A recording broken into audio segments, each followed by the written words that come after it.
Falo em nome do Sindicato Nacional dos Peritos Criminais Federais. A pertinência temática de nossa intervenção vem da Resolução 23.550, editada pelo TSE, que indica quais são as instituições competentes a participar do processo antecipado de fiscalização e auditoria dos programas de computador que compõem a urna. Dentre essas instituições está o Supremo Tribunal Federal e também está o Departamento de Polícia Federal, dentro do qual os peritos criminais federais com especialização em informática são aqueles que têm habilidade para interferir. E o fizeram. Participaram do teste público de segurança do Sistema Eletrônico de Votação. Teste esse que foi composto, talvez, pelos maiores nomes da computação no Brasil.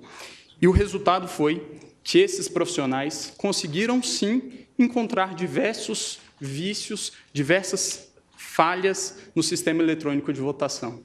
A título de exemplo, conseguiram esses profissionais fazerem ataques ao sistema de inicialização da urna, conseguiram gerar um boletim de urna falso, conseguiram também obter a chave criptográfica da urna, conseguiram ainda, e o que é mais grave, recuperar a ordem do RDV, que é o Registro Digital do Voto, e é o que garante o sigilo do voto, e, portanto, conseguiram identificar qual era o primeiro, o segundo, o terceiro voto de cada um dos eleitores. Senhor presidente, o senhor me permite? Eminente advogado, eu queria perguntar a Vossa Excelência se esse é um teste oficial, foi divulgado, sim, quando foi feito, como foi feito, sob os auspícios do TSE. O TSE já fez. Porque queria dizer a Vossa Excelência que, quando fui presidente do TSE, isso não significa absolutamente nenhuma antecipação de voto, opinião, nós fizemos uma auditoria pública por meio de edital, com personalidades que testaram a rigidez das urnas e que foram recrutadas, ou se habilitaram, melhor dizendo, a esse teste, pessoas oriundas da academia, das Forças Armadas, particulares, e naquela ocasião, depois de uma semana de testes intensivos, nenhuma falha nas urnas foi encontrada. Então, eu queria apenas que Vossa Excelência, se pudesse, esclarecesse que tipo de teste é esse que foi feito e quando foi feito, sob os auspícios de quem, a pedido de quem e como é que isto foi divulgado. Os testes foram feitos... a participação, se possível, agregando a Vossa Excelência, do próprio Tribunal Superior Eleitoral, que faz esses chamamentos públicos diuturnamente. Os testes... Porque essa, senhor presidente, é uma imputação muito séria. Da maior gravidade. Séria, e precisa verificar a verossimilhança disso. Eu estou impedido, senhor presidente, que eu formulei um pedido das informações, mas eu queria apenas esclarecer que há menos de um mês foi realizado o último teste. Isso, todos os processos eleitorais são feitos. E eu queria saber se foi nesse teste que... Teste de 2017 e de 2016. Sim. Agora, principalmente foi encontrado na tribuna é um dever do advogado. Pelo grupo G4, que é o grupo do advogado Peixinho, do perito Peixinho, pelo grupo também do professor Diego Aranha, da Unicamp, e também pelo grupo do professor Dourado Rezende. Ok? Se o relatório do TSE... Para deixar isso claro, o TSE, com licença do advogado, o TSE, a rigor, sempre fez esses testes. Todos os chamamentos são feitos. E isso está, inclusive, nos atos normativos que balizam toda essa questão. E houve, de fato... E o tribunal sempre chamou, na verdade, chama os melhores hackers, os melhores peritos, para fazerem esse teste em nome da segurança do sistema. E depois faz o reteste. De modo que isto, neste caso, inclusive, o tribunal reconheceu o trabalho do professor Diego Aranha, que conseguiu progresso, mostrou falhas e depois houve a reprogramação. De modo que isso é absolutamente normal e só mostra a seriedade com que o TSE tem se havido nesse tipo de matéria. É absolutamente rotineiro isso que se faz. Mas só para efeito de... essa é uma afirmação que está sendo feita da tribuna, é muito séria. O questionamento do ministro Lewandowski, exatamente porque talvez as pessoas não saibam que estes testes são feitos a cada período, publicamente, com chamamento público e dado a público, inclusive, todas as informações relativas, mas Vossa Excelência continue e eu darei o interregno do questionamento. Obrigado, e apenas em resposta ao questionamento, o relatório a que me refiro é o relatório mencionado pelo ministro Gilmar Mendes e que está disponível no site do TSE. A minha indagação, o último reteste feito é de 2018, esses dados? 2017. 2017. 2016, 2009, 10, 16 e 17.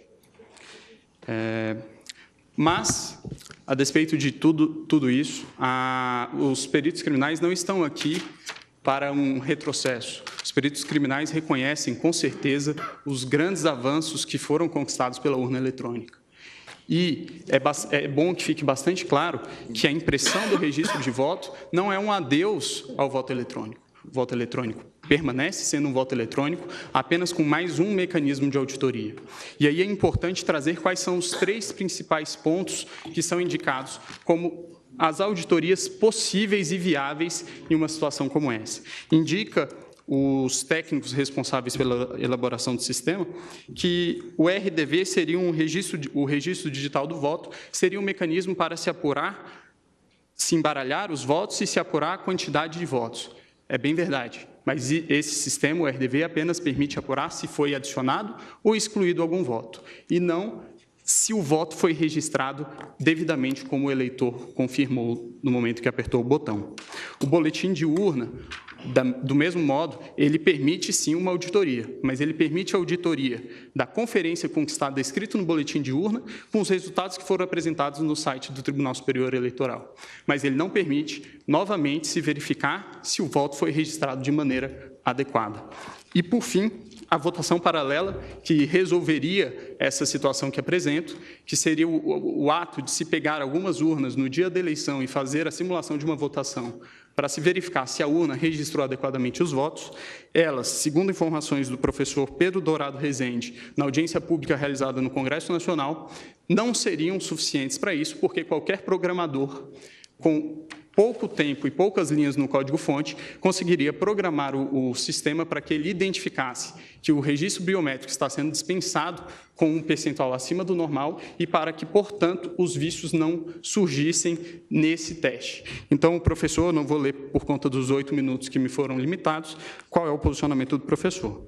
E indica ainda o professor Diego Aranha, que existe ainda a possibilidade de fraude interna. Obviamente, os peritos criminais não estão aqui a dizer que existe algum tipo de fraudador dentro do TSE, nunca diremos isso e acreditamos que todos que estão lá são corretos. Mas o que está a se dizer aqui é que a democracia de um país não pode estar sujeita ao controle de alguns poucos técnicos que têm acesso ao código-fonte e também às chaves criptográficas. É necessário haver um controle do controlador. Garantir a auditoria ao próprio sistema eletrônico que se pretende ver se está sendo fraudado ou não, é garantir ao fraudador fraudar a própria auditoria. Então, a impressão do voto, ele permitirá que, em eventual situação de dúvida a respeito da rigidez do processo de escrutínio, possa haver efetivamente uma auditoria. E em relação a algumas das preocupações que foram trazidas pela Procuradora-Geral, várias delas já foram respondidas por uma resolução que veio a ser editada posteriormente pelo TSE, que é a Resolução 23.521, que dispõe, inclusive, como funcionaria no caso de a urna dar um problema, a impressora travar. Dispõe a resolução que existirá também uma impressora de contingência, haverá um lacramento sem contato humano para que essa impressora possa ser substituída.